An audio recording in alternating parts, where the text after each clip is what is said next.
Here for reaction, Fox News legal analyst Greg Jarrett, along with former Florida Attorney General Pam Bondi. Both of you, thanks so much for being here tonight. Greg, let me start with you. You got a great piece up at foxnews.com talking about the constitutional hurdles of this. Oh, that pesky document that they wish they could circumvent.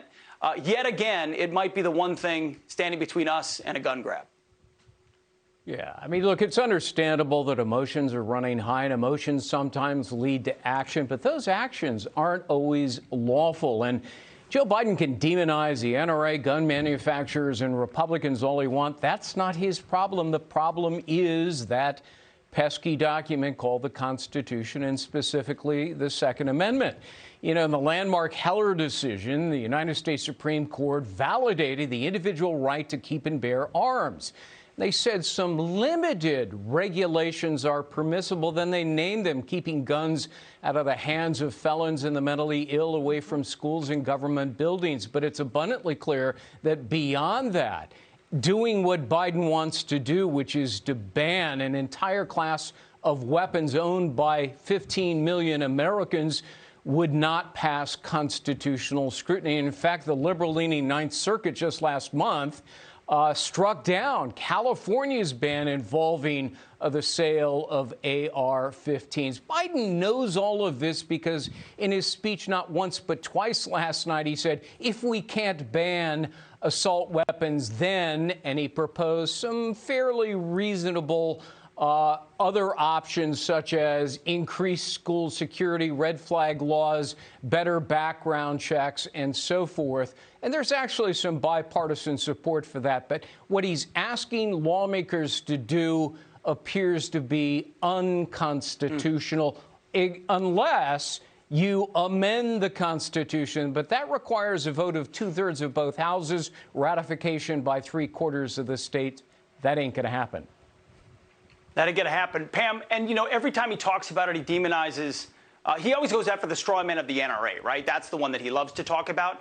But even doing that is condescending to average Americans who simply understand the centrality of the First and Second Amendment, the individual rights given to empower individual free people.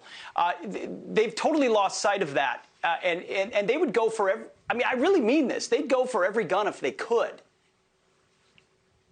They would, Pete. And as Greg, that piece was incredible that you put in Fox News today. I think everyone should go on and read it because it lays out exactly what you just said. It's a fundamental right. It is our right to bear arms and to defend ourselves. And, you know, it's interesting, the Joe Biden of the 80s, who we seem to like a lot more, who said that, yeah, you're not going to take guns out of the hands of criminals, was absolutely correct.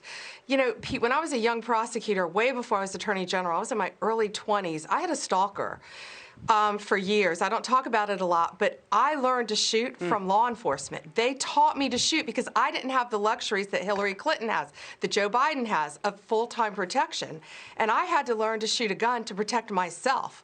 My stalker ultimately committed suicide. That's how serious it was. But I deserve the right to protect myself, as do all Americans in their homes, to be safe. And that's what the Second Amendment says, and that's what Heller says loud and clear, the Heller opinion from 2008. And I find it astonishing that they keep our borders wide open and they let criminals come into this country. They let cartels in, they let gangs in, and illegal guns are coming into our country that way. And it's okay for that to happen, but not for law-abiding citizens to have guns. Greg, it's just like speech, even with red flag laws. The idea that someone else gets to make a determination, someone you don't know, unaccountable to you, to make the designation about whether the speech you're saying is acceptable or whether the gun you'd like to own is one you can own. We're all for, you know, the reality that there are people that shouldn't own some, but it all comes down to who the decider is, Greg.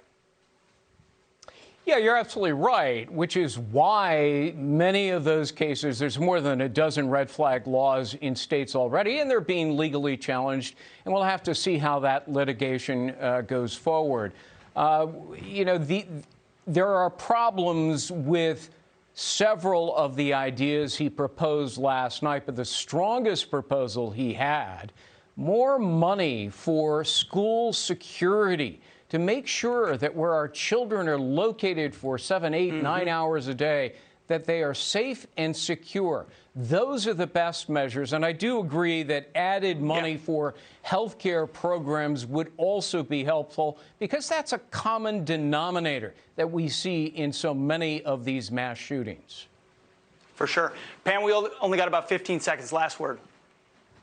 Yeah, that's what we did after the Parkland shooting, did everything we could in Florida to strengthen our schools, harden our schools, and give more law enforcement security at each and every school in our state. And we do need to do that throughout our country to protect our children. If you actually want to address the problem at hand, you're precisely right. Pam Bondi, thank you for sharing that personal story, and Greg as well for that great piece. Check it out at foxnews.com. Hey, Sean Hannity here. Hey, click here to subscribe to Fox News YouTube page and catch our hottest interviews and most compelling analysis. You will not get it anywhere else.